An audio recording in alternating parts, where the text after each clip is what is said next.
I can hear someone typing.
Hey, everybody. Can everyone hear me okay? Yes. Gotcha. Excellent. Excellent. Give me a moment. I'll get you guys all signed up. Hold on one moment. Give me a moment there. Captions. Hold on. Hold on. There we go. Hi, everybody. How's it going? Good. All right. Hello, hello, everybody. Hello, everybody. I'm super excited to have everyone here. My name is Clifton Corbin. I am the host of the Raising Generational Wealth Virtual Summit, and I am super, super excited to welcome everyone to the summit this year. Last year, I was lucky enough to have Ed Combs as one of my speakers, and after our conversation with the event, we had a quick conversation, and we realized financial therapy is something that we need to teach everybody. This is something that we need to actually share. So not everyone knew that financial therapy was a thing, and I was super excited to share financial therapy as a concept, as a discipline, and as a aid to all of us who needs, support. We all, we need help learning, managing our therapy, managing our stress, managing our anxiety. So I was lucky enough to connect with Ed and connect with a few other financial therapists, and we decided to have this discussion for everyone. So what I wanted to do is I wanted to jump into the conversation right away. But first, I want to give Ed just a quick moment to talk about why. Here's the question I have. You came up with this title. I love the title. Family money doesn't grow on family trees. We all have heard this, this phrase, money doesn't grow on trees. Yeah. I want to ask, like, what does this phrase and these phrases do to us as we grow up? What does it do to our way that we start managing money, and then what does that do to how we then raise our kids?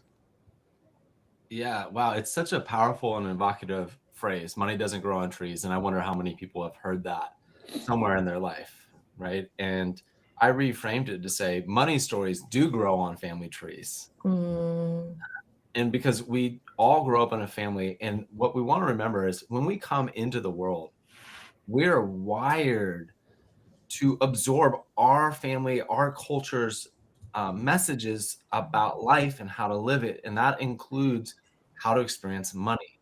And so, as sweet little babies being rocked in our parents' arms, we're already starting to absorb messages about money and messages about ourselves. And obviously, as we grow and we get taken to the grocery store, we have those experiences as our parents discipline us. And around money and expectations. We're watching our parents work or not work, or watching our parents fight or not fight. We're hearing about uncles, aunties, grandmas, grandpas, pappies. Man, our brains are just absorbing all of this stuff. And it's just in the same way, if you think about it, our brains are absorbing how to speak our culture's language in the way that it's done uniquely to us. Now, the difference is when we go off to grade school, we learn to formally speak in our language and how to use it appropriately. We never formally learn how to use money in our educational system. And so that's this big gap is we're just left with the family tree, the people we hang out with, and whatever money messages they give us along the way. And so being here today is your step of empowering and saying, well, what messages did I get from my family? Because it's not a question of if you did, it's what did you get? And then what's the new message that you want to have? And today you're going to walk away from this conversation with new ways of thinking about your family and your relationship with money. So that's great. I Does anyone else want to jump in there? Because again, like this phrase, this money doesn't grow on trees phrase, we hear it time and time again. And I'd love just to, if anyone wants to jump in on, what these early messages, what they can do to us, how they can start to influence us from an early age, as Ed mentioned. Jasmine, I see you shaking your head. Jump in. Yeah, no, I love this conversation. I feel like I'm gonna borrow that from you, Ed. Money stories grows on family trees. As you were talking, I was like, genius. I think that that's such a unique way to think about it, and it's so true. All of our early experiences, whether we've heard money being talked about or lack thereof, really shape the conversations that we have internally with ourselves as we get older, and then continue to pass on future generations. Is something that I'm really mindful of. I just became a mom recently in the last 6 months, and it's something that now I'm having that eye-opening experience of like, okay, what are the conversations that I do want to introduce, obviously an age appropriate age, and how do I want to foster healthy conversations about this. So I just love that reframe on from money doesn't grow on trees to money stories do grow on family trees. Okay, so then I'm going to pose this to you. What are the ways that we as adults can start to recognize, these phrases, these stories, and how they've influenced us as parents, right? Like we've heard these stories, we've heard these phrases, they have influenced us, but I don't know if everyone's recognizes what their, let's say, their money stories are. So what are some ways that, the people listening can start to recognize what the money stories are that are influencing their current decisions, their current actions? And Sean, I'll let you jump in here. Well, I'll speak from a personal experience here. I'm traditionally trained as a financial planner, and I was unconsciously going through my financial planning practice, thinking that I was Superman and I had everything figured out until I found this wonderful field of financial psychology and financial therapy. And I really started to understand why Carl Jung said a quote like, "Until we make the unconscious conscious, it will direct our life and it'll direct our life and we'll continue calling it fate." And for myself, it was when I actually started to cultivate some curiosity, some humility, to really look at my story not from a defensive lens. As a financial planner, you really suit up every day, put that costume, I call it now, my suit and tie, and I'd walk into these appointments really thinking that I knew what was best for the client. And it wasn't until that I started recognizing that I have my own money story that is it's influencing these conversations and the advice I was giving clients. It wasn't until I started to realize that I have my own story that I I put two and two together, recognize my clients have their own stories. So for myself, it really starts with this curiosity to want to explore why I think, feel, and do what I do with money, and be open to what we're going to uncover. And I think that's important because we can be quite defensive. It's kind of scary going into the unknown to recognize that, hey, no, especially as financial planners, I don't have this figured out. But I think it's really surrendering to the process that until I fully surrender to the thought that I might not have this figured out, and there are reasons why I'm thinking and feeling around money, I think it's hard to start to recognize those stories. So I think for me, again, curiosity and this humility. I like that. Asia, do you want to contribute here?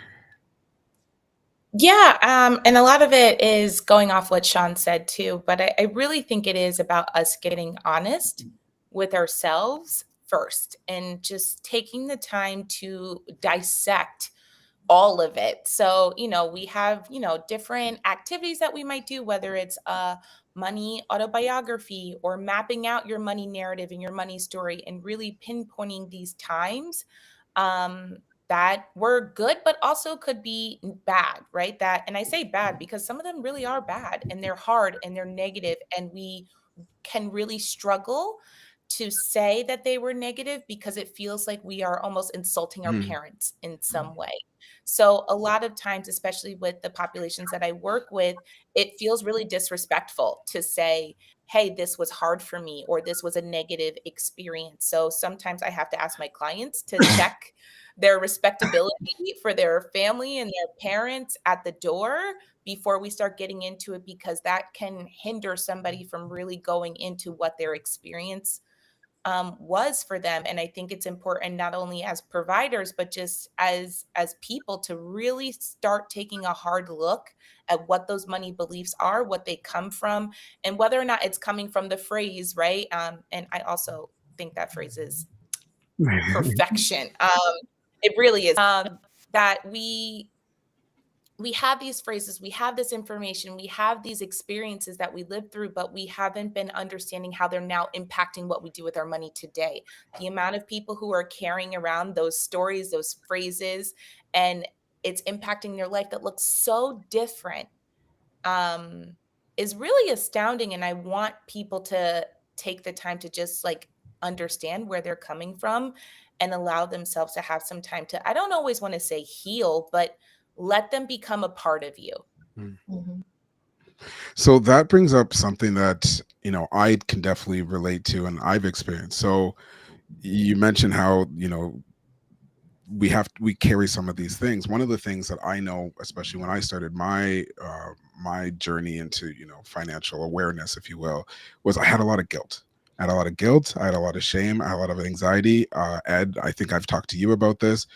So I made, and I will call it, mistakes with my money early on, and that brought, a lot of emotional baggage with me, and I still hold on to it. I'm trying, I work on it, but I still hold on to it. If I, even today, when I have budgeting conversations with my wife, I still get anxious. I still feel, uncomfortable, but it's something I'm dealing with. So how can folks who are still dealing with the anxiety or the shame or the guilt, one, how can they ensure that they are aware of it and not acting upon that to make their decisions? And two, how do they make sure that those aren't things that they pass on to the next generation? How do they make sure that they're, hopefully raising children who have, that growth and abundance mindset, as opposed to the guilt and anxiety and potentially scarcity mindset? So anyone wants to jump in, you go ahead. I will, because this has been very top of mind for me lately. And what I will say is, for me, and this is like work that I have been doing and just working on and thinking about and mulling over, is recognizing when you're triggered, recognizing when you are being quick to go into, oh, this finance and this money, and let's look at the numbers, and blaming, or just the reaction within your body, just recognizing what's going on. I will say, and I haven't shared this, but in the effort of being vulnerable, because talking about money is very vulnerable, I live in a neighborhood where a lot of people get their lawns done. And for whatever reason, my lawn is just covered in dandelions. Like there's no grass, it's just completely yellow. Now it's like going around sea to dandelions. It's driving me absolutely insane. And I'm not somebody who cares about the lawn that much. But when you see the green lawns back to back to back to back to back, and then you see my wild state, I was like getting angry at my husband. I was like, I told you to mow the lawn. Like, why didn't you mow it? The dandelions are going to seed and now it's going to be worse. And I was like, what is going on, Asia? I had to pause and be like, what's happening? I was like, oh, I'm triggered because our lawn doesn't look as good because we're not paying for our lawn to be done. And something so little as that just triggering me, I was like, up, this is good to know. So, what I'm going to share with everybody is to just recognize what your triggers are and what sends you into a spiral about who you are, about your money, about your lived experience, and be mindful of that when you start parenting and when it comes up Mhm. with your kids. Because we want to swoop in and save our kids. And sometimes that may feel like we need to get them the latest and greatest. They need this for their soccer team. They need to be going this. They need to wear this, all of the things. But recognize when you're doing that out of a reaction from your own lived Mhm. experience. And I want to get into that because, especially with social media. I find we're comparing ourselves to everyone, especially people who have way more than we will ever have and the best and the greatest. But before I jump into how comparing ourselves to others and what that can do to our minds, does anyone want to also comment on identifying triggers or any other way that you think we can help to avoid passing on some of that shame or guilt or anxiety that we might have for our past behavior or past actions? Yeah.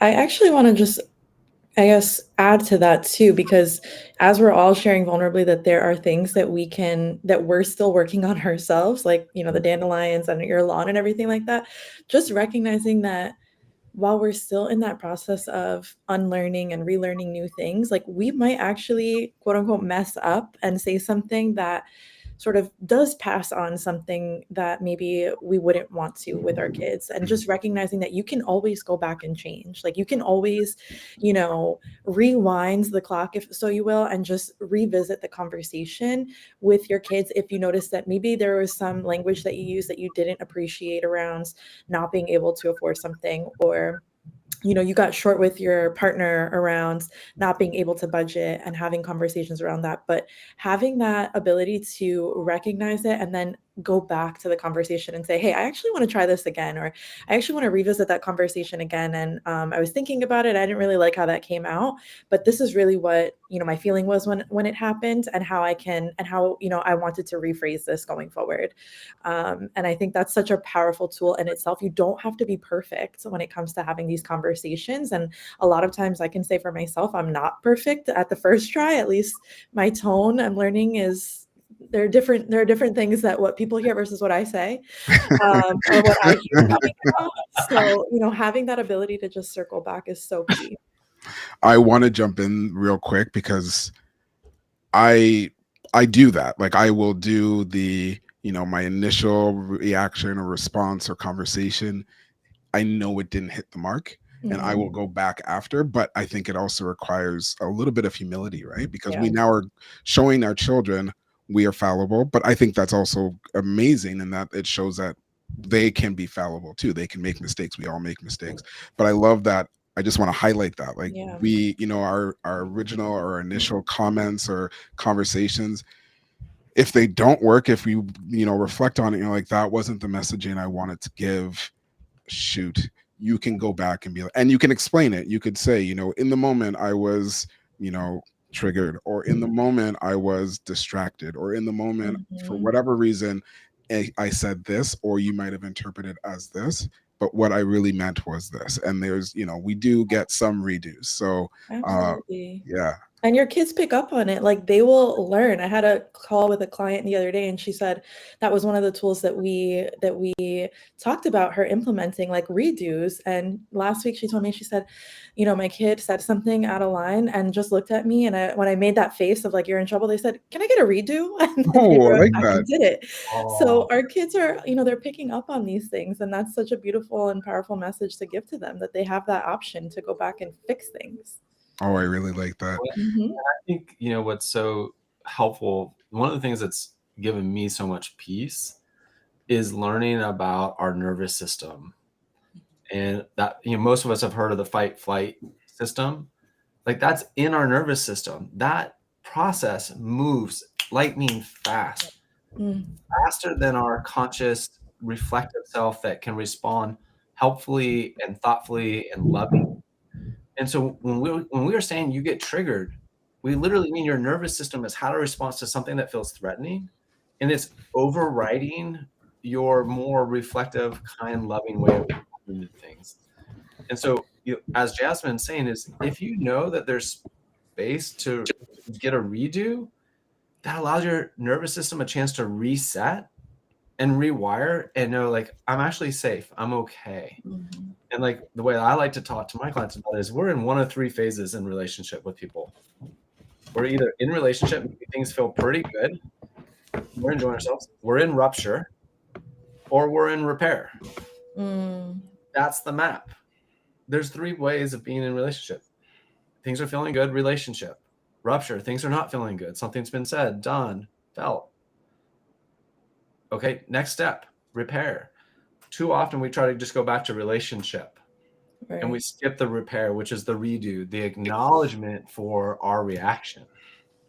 And that's the really important skill that we need to have when we're getting sideways with money topics. Sean, do you want to jump in here? It just makes me think about the importance of doing our own work.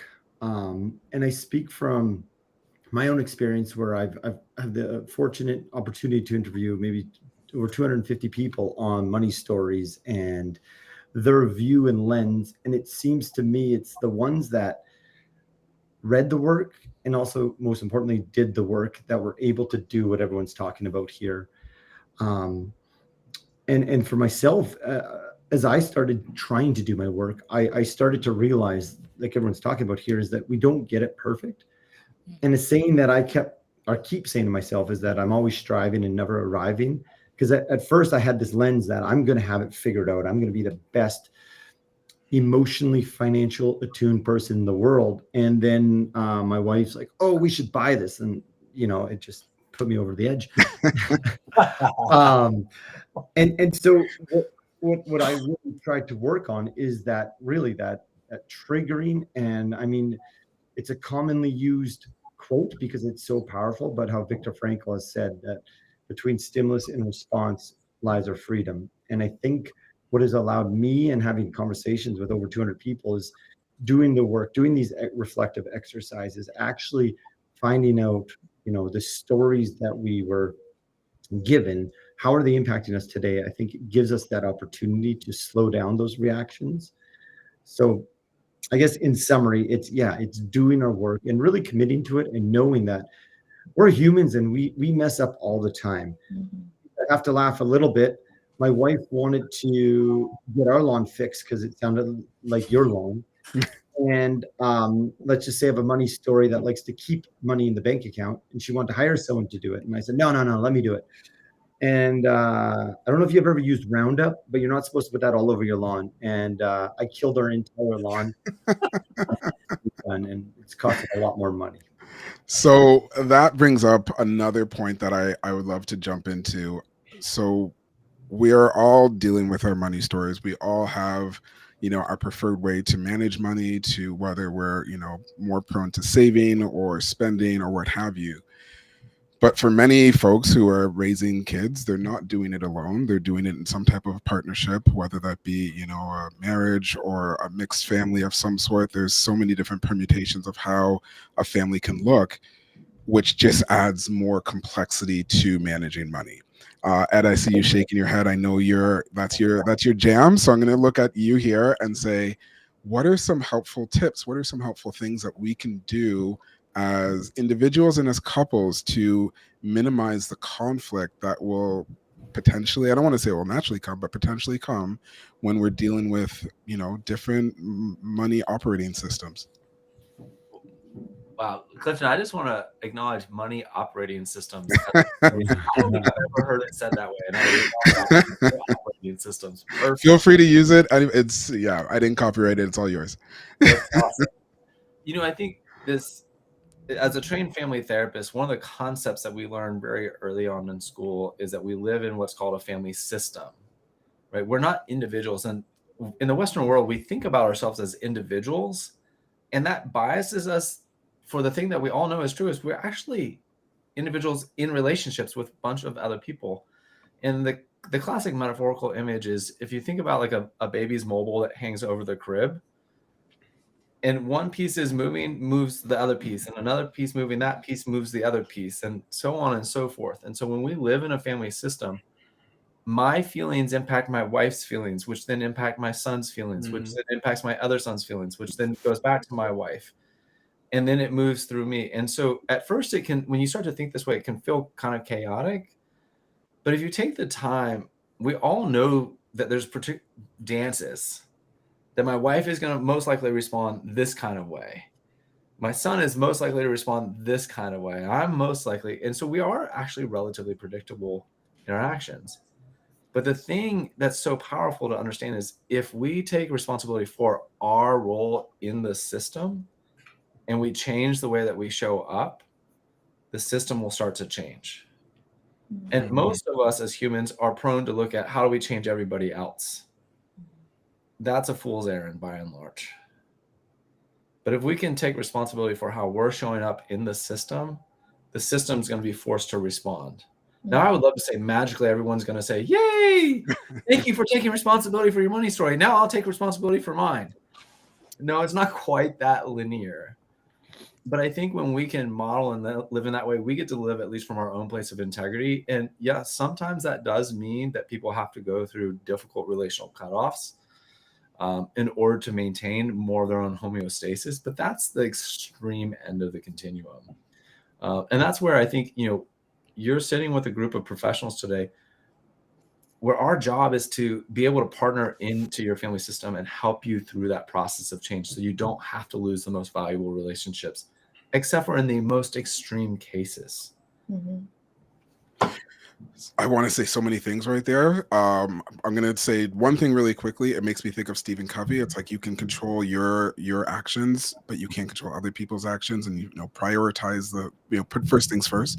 That's kind of the first thing that came to mind there. And I love how you're identifying, like, we can't control how other people behave, but we can control ourselves, and our actions do have an impact on how other people will react in that family system and that family dynamic. I think this is I want everyone to jump in here, but I think it's a good segue just right now to highlight what is financial therapy, right? Like, I've got 4 amazing financial therapists in this panel with a wealth of information. I've got authors, podcasters, course creators, parents, and otherwise. We've got everyone here. So can you guys talk about what financial therapy is and what it can do to support a family or an individual who might need extra support? And maybe just add how it differs from, let's say, financial planning or a financial coach. I'll start with you, Asia.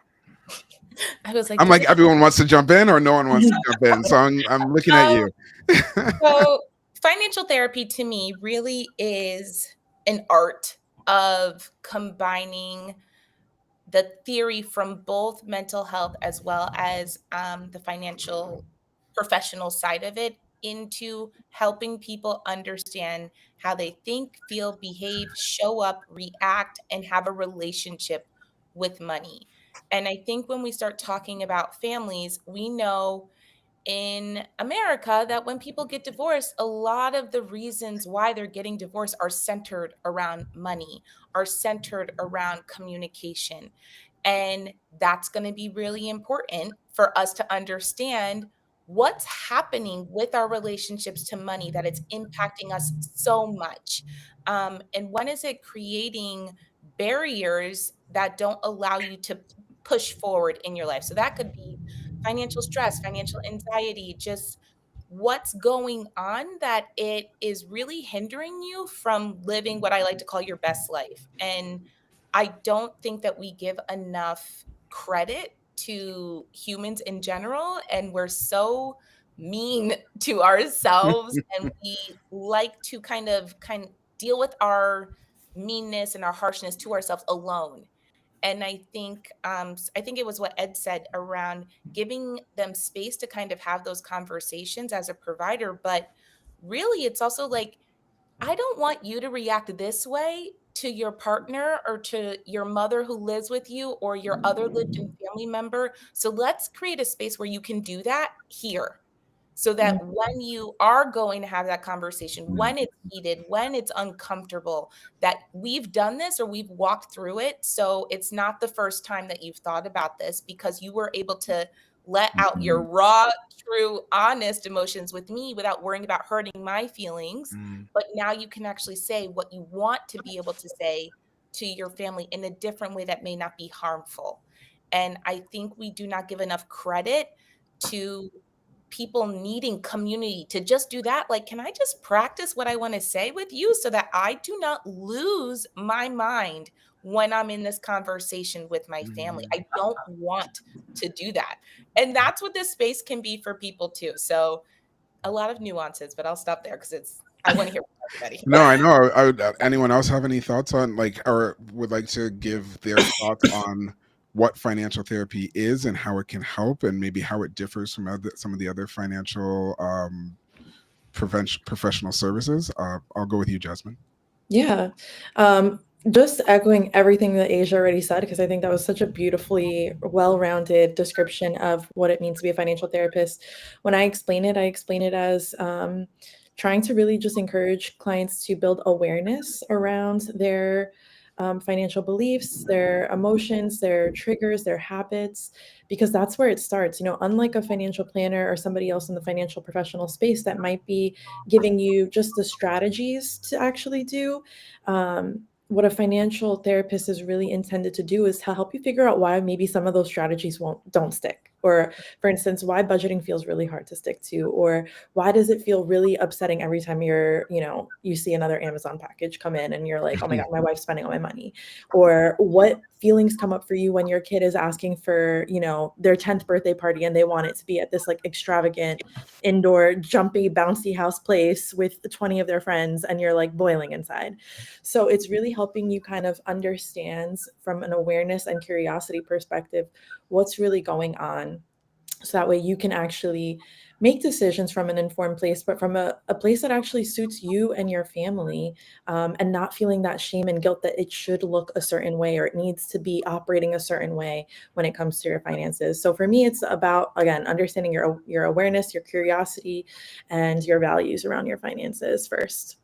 Okay, so I'm going to switch it up for you, Sean. Because you mentioned already that you have a financial planning background. So what's the difference between, let's say, seeking financial therapy versus seeking financial planning? Yeah, and I am not a financial therapist, so I'm going to speak from this as like a financial therapist or financial therapy client with a financial planning background.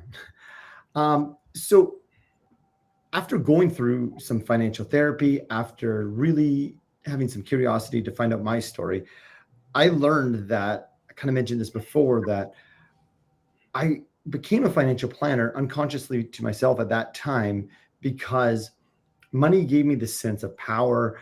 I was a super shy kid growing up, and the more I started making money, people would be like, "Oh, Sean, good job. Look at you making all this money."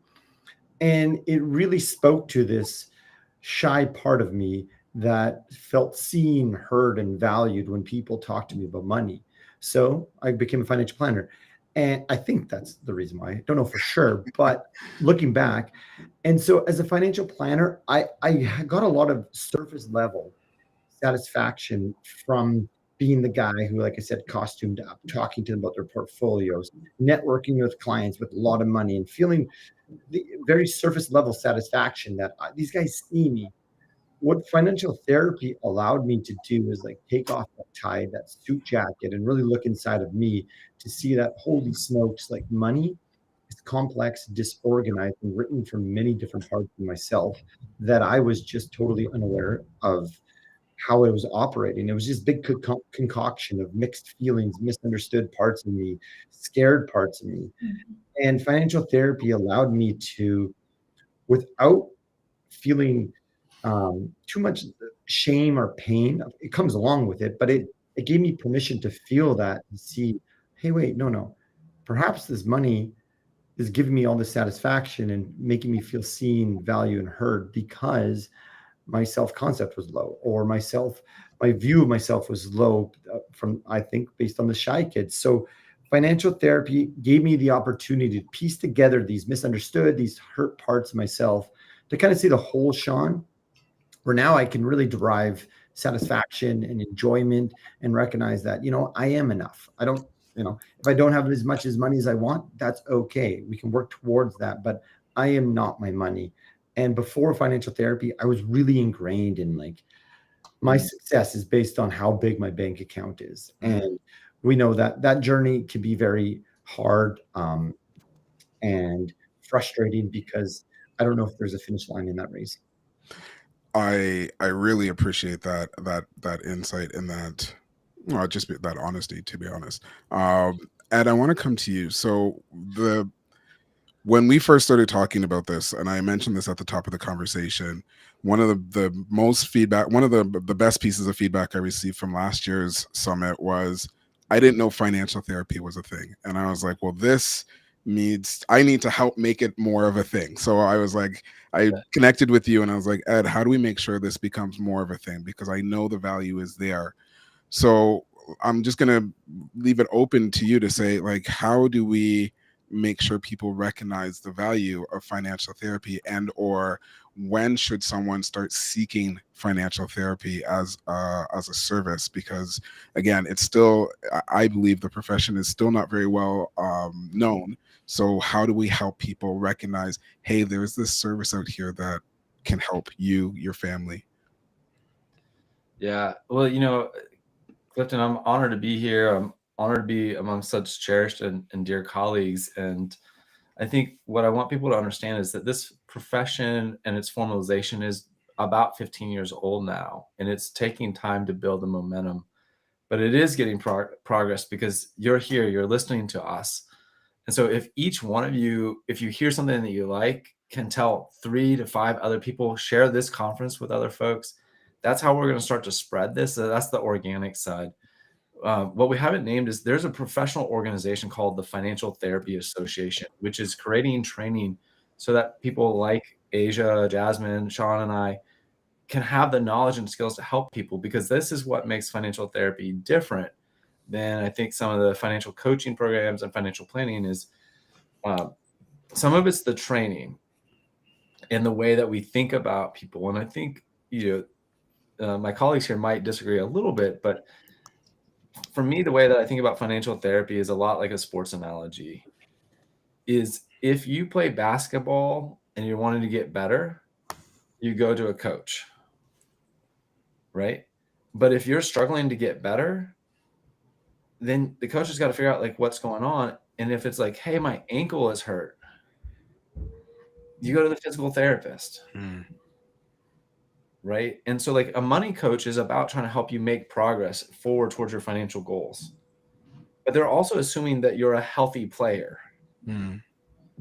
Whereas financial therapists are kind of starting with the assumption is there's something that's been hurt somewhere along the way. And that doesn't make you wrong or bad or anything like that. It just means that you've had some painful experiences that we likely need to work through to help you become a healthy player in finances. Then when you go show up to the financial coach and they're like, hey, set a big goal, you're like, I've got the confidence to set a big goal around my money. But if I have all these things, you're asking me to set, what do I want for my life? And what do I want? But you have all this fear response that doesn't allow you to set that goal, then that's kind of a sign that maybe you need financial therapy, not more coaching. Now, on this other piece, the financial planners are the ones that are really able to look at the technical details of your life, your investment portfolio, your tax situation, your insurance situation, and say, hey, this is the move that would be right for you to get you to your goals. They're focused on the money piece and less on the human side. More planners are getting more on the human side, but financial planners are focused on what to do with the money, not so much what to do with the humans. The financial coaches and the financial therapists are more focused on the human side of money, less on like how your investment portfolio should be structured or how much money your savings rate should be. That's the financial planner's job. So I hope that answers the question. No, it does. And it brings up something that I had a discussion. One of the sessions at the Raising Generational Wealth Virtual Summit is a discussion with a financial planner. I had a discussion with a financial coach. I had a discussion with a budget coach. And what came up with all 3 of those discussions is you need sometimes multiple services to manage your money. It's almost like, and your sports analogy was great, is that you might have a coach, you might have a physical trainer, you might have a kinesiologist working on you at any one point. So there's different people around you supporting you for different things. You might have an agent if you're a professional, right? Like there's all these different professions and services that are helping you with different aspects of the money piece. And the thing is, and I think this is the challenge that many people have had, is that we've been going it alone, right? Like we didn't hear the conversations as young people. We didn't have an open space to have, a place to discuss, and we didn't get any lessons or training in school or any other place. So we've just been winging it and trying to figure it out. But there are services available to people to help them. So that's, if this conversation or this summit can do anything, I want it to be that you don't have to do it all alone. Like, there are people out there who are willing to spend time with you to help you with whatever piece of the puzzle might be missing, and financial therapy might just be one of those pieces. So thank you all, four of you, for giving that, because I really wanted to make sure that we had a moment to at least highlight the value and what you might need to just understand before or after, or wherever you might be on that journey to get you to financial therapy. So I want to circle back to something that Asia mentioned with the lawn, which I could definitely relate to. I think most people can relate to. We as people, we are social people. We compare ourselves to what other people are doing. It's in our nature. It's hard not to. And now, with access to social media, we're getting bombarded with not just marketing messages that are trying to get us to buy and consume more things, but we're getting just more people in our feeds and in our faces who may have more than us, who may be doing things that we wish we could do, but we aren't doing. So are there any actionable steps that the four of you, any one of you, could highlight that can help folks with that feeling of, comparing, and, that whole keeping up with the Joneses? And then a follow up to that is, what usually comes from that is overspending, right? Like, first we start comparing, and then we start spending way beyond our means because we feel like we need to do something to get to some goalposts down the road that will probably change once we get there. Um, so what so what are some things that people can do to manage the comparing and the overspending? Because I feel like this is a perfect cadre of people who can probably speak to that. So I'll start with you, Jasmine, if you're good with it. Yeah, I love this question. And as somebody that posts a lot on Instagram, um, one thing that's really important to me is like responsibly posting and just reminding people that Instagram is a lie. And if we're not posting like the good and the bad, we're really doing a disservice and really just adding to the additional shame and guilt that people already feel around their personal life and financial decisions. So one of the things that I like to do and I encourage my clients to do is set a time limit on how much you spend on these platforms, because we can go through the doom scrolling, and it can be so easy to spend hours on it, and before you know it, we're in that cycle of comparing. So healthy amounts of social media is okay, but I really like to utilize the technology in the best way possible, which is like setting limits with how much we're actually engaging on it. um, Other things that I like to do is just reminding yourself that we're all at different places when it comes to our finances. Some people are further along. You might not know like what, how somebody's affording something. I post a lot about my travel, and I'm very mindful to say like I'm posting about my travel, but I want you to know that I was able to do this because my husband works a lot and travels a lot for work. So we have a ton of points. Like, I just need you to know that. I want to be clear about that. And because I know that people are going to be like, how is she doing this? How is she traveling? Where's she getting this money from? Why don't I have this money? Right. So I think if we can all just show up with more humility when we're also posting, I think that will also be very helpful in terms of limiting sort of this cycle that everybody's in around shame and comparing and all of that stuff. Oh, I can relate to that. I struggle with posting anything, to be honest, because I'm like, it's not the I'm old school. I didn't grow up with a lot of social media, so it's hard for me to even start posting because I'm Yeah. like, that what I have done doesn't necessarily need to impact what you've done or what you want Yeah. to do. So I totally hear that. Yeah. Asia, I see you nodding your head too. So what are your thoughts here? I have a lot of thoughts, and I'm going to try to be concise because I can get long-winded. So I want to piggyback a little bit off of what Ed said and also bring in social media. I think when we start thinking about financial therapy, financial therapy has the same issue that kind of mental health and the stigma around mental health has and has had in the past.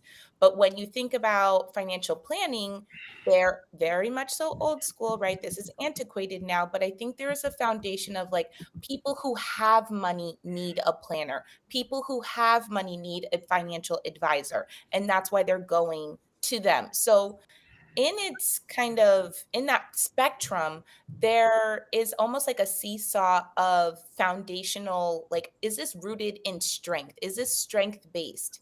Oh, you have to be vulnerable to say something is going wrong. Something doesn't feel right to me, to say, okay, I probably need some support. That is hard for people. That's very difficult. And people honestly just don't want to.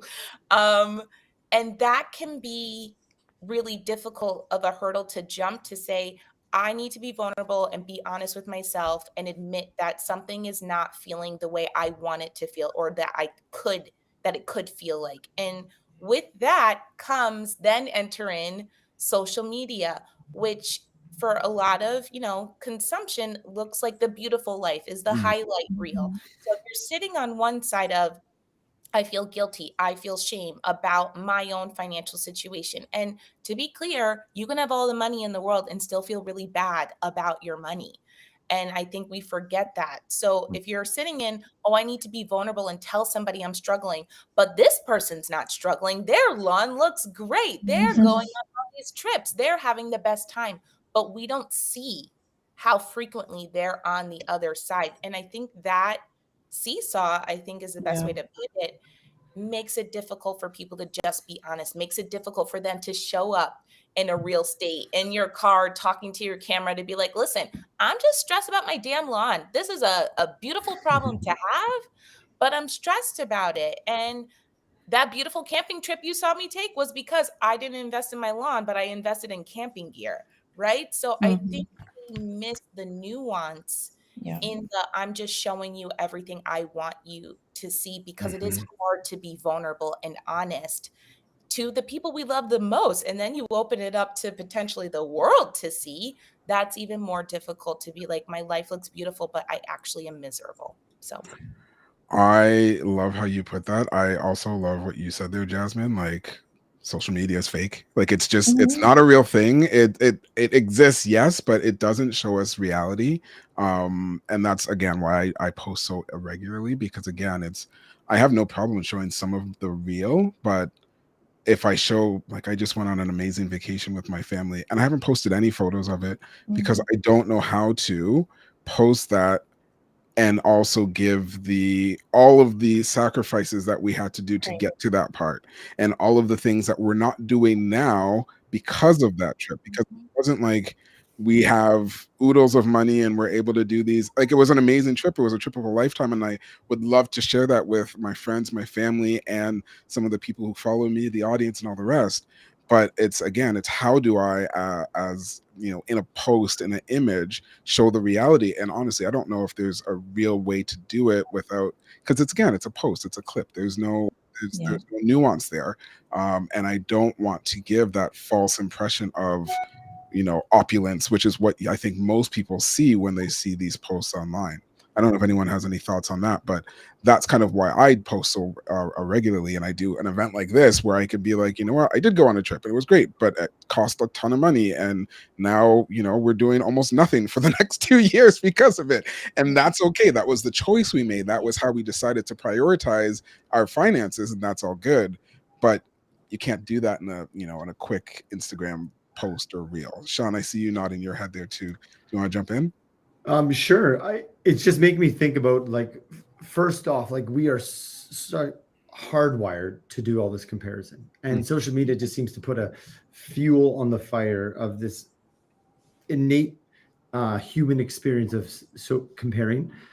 Um, Over the last, like, I'd say 5 years, I really dove into, and I think there's applicable conversation in what we're talking here too, this study of positive psychology, which is on well-being, and it really focuses on building well-being in our lives. And why I think it fits in this conversation is that I really have seen and benefited from financial therapy and how it helped me understand why I think and feel around money. And whether it's the study of well-being and positive psychology or somewhere, really knowing what brings us joy, purpose, meaning can be quite powerful as almost a defense, or maybe not defense, just as a way to combat that social comparison knee-jerk reaction. And the way I often talk about this is I don't sail, so I don't know why I use this example, but if I did sail, it's like we're all hopping into these boats with no idea where we're going to try to get to this island that everyone's talking about, this cool, sexy island that social media portrays. And what I've found is taking some time to understand what are our strengths in life, what meaning do we derive from the work we're doing, from the roles we play, whether that's in my case a father and a husband. And in doing so, it really helps me understand, like, okay, wait, no, I love walking my kids to school every day. I find meaning in being that type of father. And it's helped me to recognize that, hey, if I want to do, say, walk my kids to school or go on a trip, I can't have everything. And I think when we start to recognize that, like things like social relationships matter, and that's why I use this model called PERMA in positive psychology, which is the building blocks to a good life, as Dr. Martin Seligman says, and he talks about how it's important to have positive emotions, engagement, relationships, meaning, and accomplishment.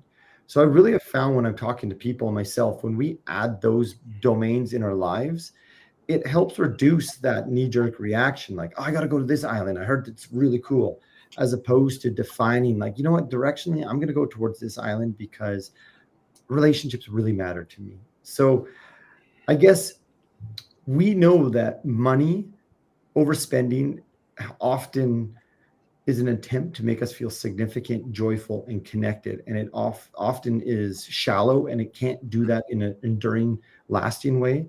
So really cultivating this curiosity to understand, like, hey, no, what core values do I really have? And for me, it is not vehicles. And I'm okay with that. And my kids are always like, Dad, why is our vehicle so old? And we're in a phase now with these hockey families. These people live in these big houses, and they're coming into the house, and they're like, Dad, why is their house so big? And just prior, or going back to our earlier experience, I've learned to just, accept the question, hear the question, and not be triggered by my own insecurities. And then talk about, like, hey, what things do you like to do? Do you like having a big house, or would you rather us go? We just got back from a wonderful trip in Colombia. So I try to reframe it that wealth is more than just the big house. And I can see it impacting our kids. And I screw up a lot too. But like I said, we're always striving, never arriving. I like that. I'm mindful of the time. We've got a few minutes left, but I do want to leave folks with one. I've been trying to make sure that this is a useful conversation for everyone. And again, the four of you have a wealth of information. To kind of close out the conversation, I'm just going to do a quick roundtable with each of you.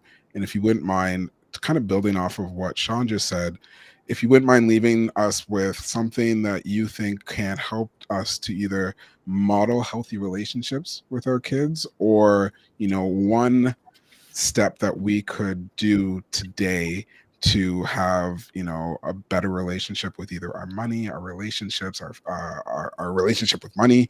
Ed, I'm going to start with you. So just remind folks, like, who you are, what you do, and maybe like one action step that they could take today to get them a little bit further along on their journey. Yeah, absolutely. Well, I think it's been such an honor to be here today and to talk about financial therapy, to be amongst friends and colleagues. I think the thing I want you to walk away from today is with this word that I have yet to introduce. It's called financial intimacy. And intimacy is that experience to be seen, known, and cared about. And we're applying it specifically to our financial life. So let that be a North Star, as Sean's talking about, is just let that concept sink in and think about what could financial intimacy look like. And because I'm a couples therapist and a financial planner, I want you to think about, how can I change the model of interaction between me and my adult partner so that my kids see something different than what you grew up with? Because most of the clients I work with did not experience financial intimacy in their childhood. They did not see their parents talking openly and collaboratively about their finances. And so if you need to find more information about that, obviously I'm on IG, but my website, healthyloveandmoney.com, has loads of blogs, loads of podcasts, all talking about financial intimacy, couples and families, the psychology of it all, and what you can do to get better. Thank you for that. Asia, do you want to let folks know who you are, what you do, and maybe like an action step that they can maybe take to get a little further along on their journey? Yeah, absolutely. So, Asia Evans, financial therapist and author of Feel Good Finance. I pretty much just talk about this all the time to my clients. I mostly see individuals, but I do see couples as well. And the tips that I would give, I have three tips that are coming to mind. One is that I want you to know that you are not the only person who's trying to navigate this. So if you find yourself crawling into a ball and isolating, um, let a little finger out, knowing that you're not the only person trying to figure this out. And it is hard and it is very uncomfortable. So give yourself some grace. Um, Talk to your kids. Lead with curiosity. When you're having these conversations about money, yes, it should be age appropriate, but the kids pick up on it whether you're saying it or not. So let's just say it, so that they're not stuck guessing about what the feeling is in the room and why people are talking this way or what's going on or what are you even talking about. Let's take out the guesswork. And as parents, we are the best people to educate our kids on the values that we want them to have as they grow up. So talk to the kids, again, age appropriate, tons of resources for that if you need them, not my own, other people's. And then lastly, I would say is talk to each other. So I love what you said, Ed, about financial intimacy. It's so, so, so important. When you are vulnerable, you're being intimate. When you're having a conversation with a friend, that is a level of intimacy. When you're talking about money, that is also a level of intimacy. So please, please, please have the conversation with your friends, your partner, your family. Honestly, anybody who's giving you consent to have this conversation, please just do. Just talk about it all the time because it breaks up the shame and the isolation of being alone. So, I love that. And I agree wholeheartedly with that, especially the kids part, because that's kind of my jam. Sean, do you want to just let folks know who you are, where they can find you, and maybe a tip or a step that they can take today to move forward on their financial journey? Yeah, thank you so much for having me. My name's Sean. I'm a financial planner, also a positive psychology practitioner. You can find me at seanmazick.ca. I have a new podcast coming out in the end of May called You Potential, which is around well-being and money. So that's where you can find me online. And I would just end with saying that we all carry money stories. Some of them are inherited, some are unspoken. But the real question is who's writing the next chapter? That's a question that really has resonated with me. It's because we really only get one chance at this life, at this song, and we get the opportunity to rewrite it and move from being, I guess, an actor or actress echoing the old lines to really taking the pen back and writing the story. And I think financial therapy or the study of well-being can help remind us to bring awareness into how we can bring meaning and understanding to our financial lives, so we can, I won't say stop, so we can prevent as many times we use money to fill these voids, and we could really start to use money and our own inner strengths to build a life that feels rich in all senses. I love that. Jasmine, same questions to you. Yeah. Everybody had such great answers. It's tough to do the last one, but I'm Jasmine, and I'm a financial therapist. I'm based out in New York, New Jersey area, but I'm also the founder of By Any Means Coaching and Honest Hour Therapy. You can find me on bam.coaching on Instagram. I would say what comes to mind is honestly the approach that I take with my clients around discipline when it comes to finances, and just recognizing that discipline isn't always the missing piece when it comes to helping us, be good with our money or have get to our financial goals, but really coming at it from a place of curiosity, as has already been mentioned, but figuring out really what your narratives are around them and what your triggers are around finances. And so just being curious around all of that, noticing when you feel that anxiety coming up and noticing when you're shutting down is just a great place to start around working on yourself, so that way you can have healthier relationships with everybody around you, but also with your money for the future. I love that. So we're right at 1 o'clock right now. I just wanted to thank all four of you for joining us, for having this discussion and taking the time to share your knowledge, your wisdom, your insights. I really appreciate it. So folks, if you're watching, if you're listening, follow these folks. You can find them. Their IG handles have been on screen for the whole event. You can go to if you go to raisinggenerationalwealth.com and you register, you can meet the speakers there, and they have a bunch of stuff that you can start interacting with. The Raising Generational Wealth Summit started today. It happens today, tomorrow, and on Friday. So if you haven't registered, go to raisinggenerationalwealth.com right now. Get your ticket. There's 30 plus speakers who are all giving amazing advice, just like these four did today. I want to thank again these speakers, these panelists for speaking. I want to thank our sponsors, CGN Advisors, my budget coach, and Jermaine Foley Coaching. Without them, this event wouldn't happen. And of course, I want to thank anyone who was watching, anyone who was listening. Thank you, and do take action. That's the one thing I want to leave you with is if you're feeling any kind of way, anxious, guilt, shame, anything, I'm going to echo what Asia said. Talk to someone. Find someone to talk to. You're not alone. You don't need to feel alone. So there's someone out there that you can talk to. Find that person and start the conversations, because it will help move you along on your journey. So with that, I'm going to thank everyone again for joining us. There's another live happening tomorrow at 1 o'clock. It's a Ask Us Anything panel. If you want to jump in, go to raisinggenerationalwealth.com and you'll find out how to ask us some questions. And I'm looking forward to seeing everyone again tomorrow. Until then, I'll see you.